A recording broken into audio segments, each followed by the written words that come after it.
मैं सृष्टि चंद्रवंशी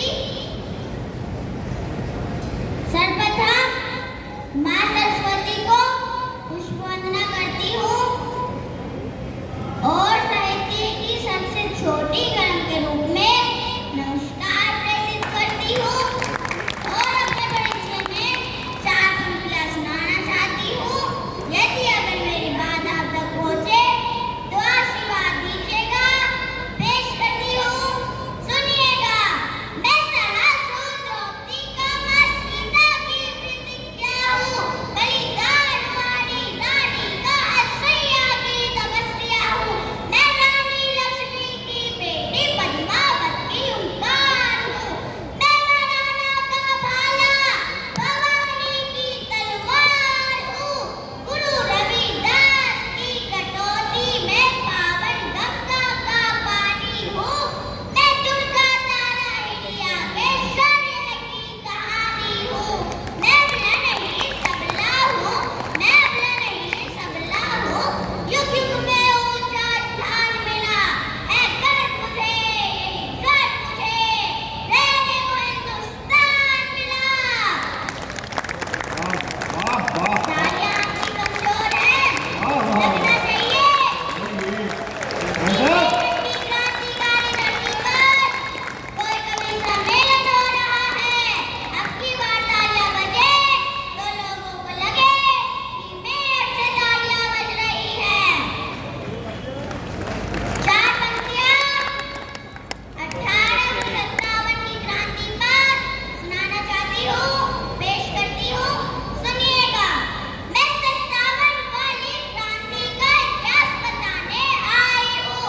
मैं 57 वाली क्रांति का इतिहास बताने आई हूँ।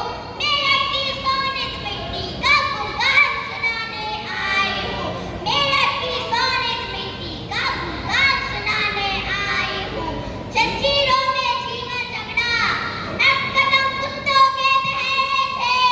जंजीरों में जीवन झगड़ा नक्कदम कुत्तों के पहरे थे। भारत माता तड़प रही थी, छाती पर जख्म गहरे थे। भारत माता तड़प रही थी, छाती पर जख्म गहरे थे। पूरे देश की खुशियों पर जब रंगी की आरी थी, पूरे देश की खुशियों पर जब रंगी की आरी थी, फिर सुलग उठी मेरठ से पवन क्रांति की चिंगारी थी। फिर सुलग उठी मेरठ से पवन क्रांति की चिंगारी थी। बगावत कर दी धन सिंह ने ओढ़ा बसंती चोला था।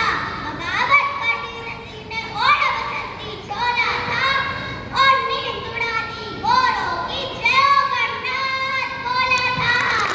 और नींद उड़ा दी गोरों की जय हो गणनाथ बोला था।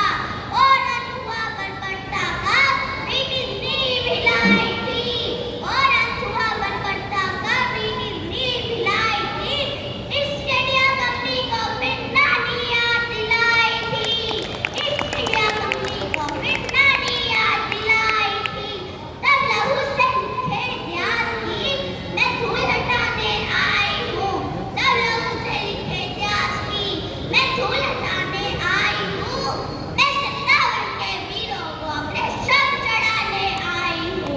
मैं 57 के वीरों को अपने शब्द चढ़ाने आई हूँ।